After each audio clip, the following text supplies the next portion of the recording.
La vie de César par Plutarque.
Sylla, devenu maître de Rome, et n'ayant pu, ni par ses promesses, ni par ses menaces, déterminer César à répudier Cornélie, fille de Cinna, celui qui avait exercé la souveraine puissance, confisqua la dot de sa femme.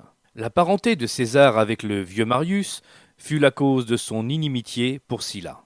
Marius avait épousé Julie, sœur du père de César, et en avait eu le jeune Marius, qui par là était cousin germain de César.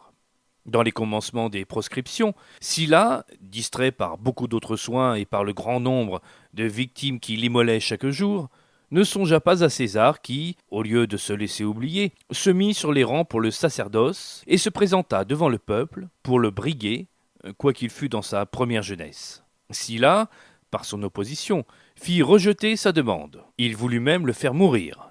Et comme ses amis lui représentaient qu'il n'y aurait pas de raison de sacrifier un si jeune enfant, « Vous êtes vous-même, leur répondit-il, bien peu avisé de ne pas voir dans cet enfant plusieurs Marius. » César, à qui cette parole fut rapportée, crut devoir se cacher, et il erra longtemps dans le pays des Sabins.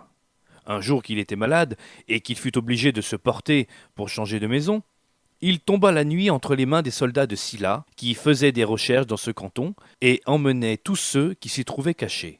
Il donna 2 talents à Cornélius, leur capitaine, qui, à ce prix, favorisa son évasion. Il gagna aussitôt les bords de la mer, et s'étant embarqué, il se retira en Bithynie, auprès du roi Nicomède. Après y avoir séjourné peu de temps, il se remit en mer, et fut pris, auprès de l'île de Pharmacuse, par des pirates, qui, ayant déjà des flottes considérables et un nombre infini de petits vaisseaux, s'étaient rendus maîtres de toute cette mer. Ces pirates lui demandèrent 20 talents pour sa rançon. Il se moqua d'eux de ne pas savoir quel était leur prisonnier, et il leur en promit 50. Il envoya ceux qui l'accompagnaient dans différentes villes pour y ramasser cette somme, et ne retint qu'un seul de ses amis et 2 domestiques, avec lesquels il resta au milieu de ces corsaires ciliciens, les plus sanguinaires des hommes. Il les traitait avec tant de mépris que, lorsqu'ils voulaient dormir, il leur faisait dire de garder un profond silence. Il passa 38 jours avec eux, moins comme leur prisonnier que comme un prince entouré de ses gardes. Plein de sécurité, il jouait et faisait avec eux ses exercices, composait des poèmes et des harangues qu'il leur disait. Et lorsqu'ils n'avaient pas l'air de les admirer, il les traitait sans ménagement d'ignorants et de barbares. Quelquefois même, il les menaçait en riant de les faire pendre. Ils aimaient cette franchise, qu'ils prenaient pour une simplicité et une gaieté naturelle. Quand il eut reçu de Milet sa rançon, et qu'il allait repayer, il ne fut pas plutôt en liberté qu'il équipa quelques vaisseaux dans le port de cette ville et cingla vers ses pirates, qu'il surprit à l'ancre dans la rade même de l'île. Il en prit un grand nombre et s'empara de tout leur butin. De là, il les conduisit à Pergame, où il les fit charger de fer, et alla trouver Junius, à qui il appartenait comme prêteur d'Asie, de les punir. Junius, ayant jeté un œil de cupidité sur l'argent, qui était considérable, lui dit qu'il examinerait à loisir ce qu'il devait faire de ses prisonniers. César, laissant là le prêteur, et retournant à Pergame, fit pendre tous ses pirates, comme il le leur avait souvent annoncé dans l'île, où il prenait ses menaces pour des plaisanteries. Lorsque la puissance de Sylla eut commencé à s'affaiblir, et que les amis de César lui eurent écrit de revenir à Rome, il alla d'abord à Rhodes pour y prendre des leçons d'Apollonius Molon. celui dont Cicéron avait été l'auditeur, qui enseignait la rhétorique avec beaucoup de succès, et qui d'ailleurs avait la réputation d'un homme vertueux. On dit que César, né avec les dispositions les plus heureuses pour l'éloquence politique, avait cultivé avec tant de soin ce talent naturel que, de l'aveu de tout le monde, il tenait le second rang parmi les orateurs de Rome. Et il aurait eu le premier s'il n'eût pas renoncé aux exercices du barreau pour acquérir, par les talents militaires, la supériorité du pouvoir. Détourné par d'autres soins, il ne put parvenir dans l'éloquence à la perfection pour laquelle la nature l'avait fait. Il se livra uniquement au métier des armes et aux affaires politiques qui le conduisirent enfin à la suprême puissance. Aussi, dans la réponse qu'il fit longtemps après l'éloge que Cicéron avait fait de Cato, il prie les lecteurs de ne pas comparer le style d'un homme de guerre avec celui d'un excellent orateur qui s'occupait à loisir de ces sortes d'études. De retour à Rome, il accusa Dolabella de concussion dans le gouvernement de sa province et trouva dans les villes de la Grèce un grand nombre de témoins qui déposèrent contre l'accusé. Cependant, Dolabella fut absous, et César, pour reconnaître la bonne volonté des Grecs, plaida contre Antoine, qui accusait de malversation devant Marcus Lucullus, prêteur de la Macédoine. Il parla avec tant d'éloquence qu'Antoine, qui craignit d'être condamné, en appela au tribun du peuple, sous prétexte qu'il ne pouvait obtenir justice contre les Grecs dans la Grèce même. À Rome, les grâces de son éloquence brillèrent au barreau, et lui acquirent une grande faveur, en même temps que son affabilité, sa politesse, l'accueil gracieux qu'il faisait à tout le monde, qualité qu'il possédait à un degré au-dessus de son âge, lui méritaient l'affection du peuple. D'un autre côté, la somptuosité de sa table et sa magnificence dans toute sa manière de vivre accrurent peu à peu son influence et son pouvoir dans le gouvernement. D'abord, ses envieux, persuadés que, faute de pouvoir suffire à cette dépense excessive, il verrait bientôt sa puissance éclipsée, firent peu d'attention au progrès qu'elle faisait parmi le peuple. Mais, quand elle se fut tellement fortifiée qu'il n'était plus possible de la renverser, et qu'elle tendait visiblement à ruiner la République, ils sentirent, mais trop tard, qu'il n'était pas de commencement si faible qui ne s'accroisse promptement par la persévérance, lorsqu'en méprisant ses premiers efforts, on n'a pas mis obstacle à ses progrès.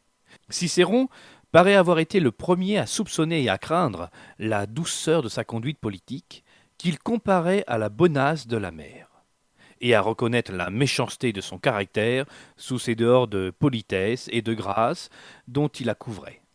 J'aperçois, disait cet orateur, dans tous ses projets et dans toutes ses actions, des vues tyranniques. Mais quand je regarde ses cheveux, si artistiquement arrangés, que je le vois se gratter la tête du bout du doigt, je ne puis croire qu'un tel homme puisse concevoir le dessein si noir de renverser la République. Mais cela ne fut dit que longtemps après. César reçut une première marque de l'affection du peuple lorsqu'il se trouva en concurrence avec Caius Pompilius pour l'emploi de tribun des soldats. Il fut nommé le premier. Il en eut une seconde, encore plus grande, quand à la mort de la femme de Marius, dont il était le neveu, il prononça avec beaucoup d'éclat son oraison funèbre dans la place publique, et qu'il osa faire porter à son convoi les images de Marius, qui n'avaient pas encore paru depuis que Sylla, maître de Rome, avait fait déclarer Marius et ses partisans ennemis de la patrie. Quelques personnes s'étaient récriées de cette audace. Le peuple s'éleva hautement contre elle, et par les applaudissements les plus prononcés, témoigna son admiration pour le courage que César avait eu de rappeler, pour ainsi dire, des enfers les honneurs de Marius ensevelis depuis si longtemps. C'était de toute ancienneté la coutume des Romains de faire l'oraison funèbre des femmes qui mouraient âgées. Mais cet usage n'avait pas lieu pour les jeunes femmes. César fut le premier qui prononça celle de sa femme morte jeune. Cette nouveauté lui fit honneur, lui concilia la faveur du public et le rendit cher au peuple, qui vit dans cette sensibilité une marque de ses mœurs douces et honnêtes.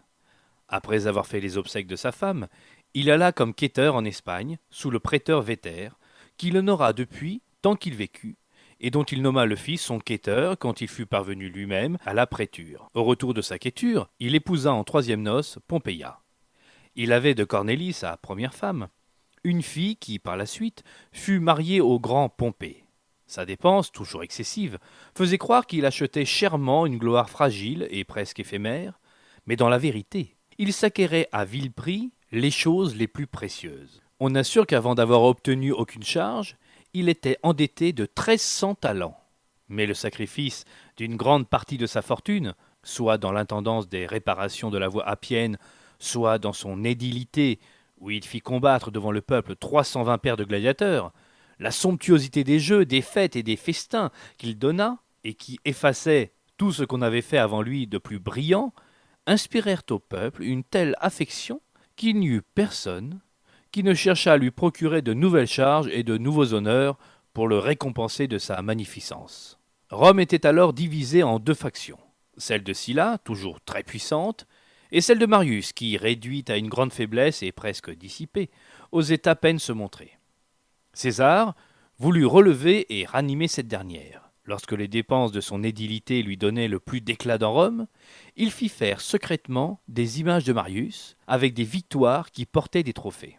Et nuit, il les plaça dans le Capitole. Le lendemain, quand on vit ces images tout éclatantes d'or, et travaillées avec le plus grand art, dont les inscriptions faisaient connaître que c'étaient les victoires de Marius sur les cimbres, on fut effrayé de l'audace de celui qui les avait placées, car on ne pouvait s'y méprendre. Le bruit, qui se répandit aussitôt, attira tout le monde à ce spectacle. Les uns disaient hautement que César aspirait à la tyrannie, en ressuscitant des honneurs qui avaient été comme ensevelis par des lois et des décrets publics, que c'était un essai qu'il faisait pour sonder les dispositions du peuple, déjà amorcées par sa magnificence, et pour voir si, assez apprivoisé par les fêtes publiques, qu'il lui avait données avec tant d'ostentation, il lui laisserait jouer de pareils jeux et entreprendre des nouveautés si téméraires. Les partisans de Marius, de leur côté, enhardis par son audace, se rassemblèrent en très grand nombre et remplirent le Capitole du bruit de leurs applaudissements. Plusieurs même d'entre eux, en voyant la figure de Marius, versèrent des larmes de joie. Ils élevaient César jusqu'aux nues et disaient qu'il était seul digne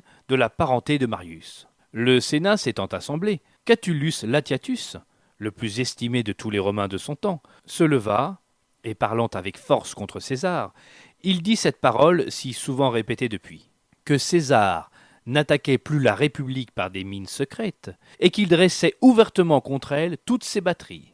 Mais César, s'étant justifié auprès du Sénat, ses admirateurs en conçurent de plus hautes espérances. Ils l'encouragèrent à conserver toute sa grandeur d'âme et à ne plier devant personne, en l'assurant que, soutenu de la faveur du peuple, il l'emporterait sur tous ses rivaux et aurait un jour le premier rang dans Rome.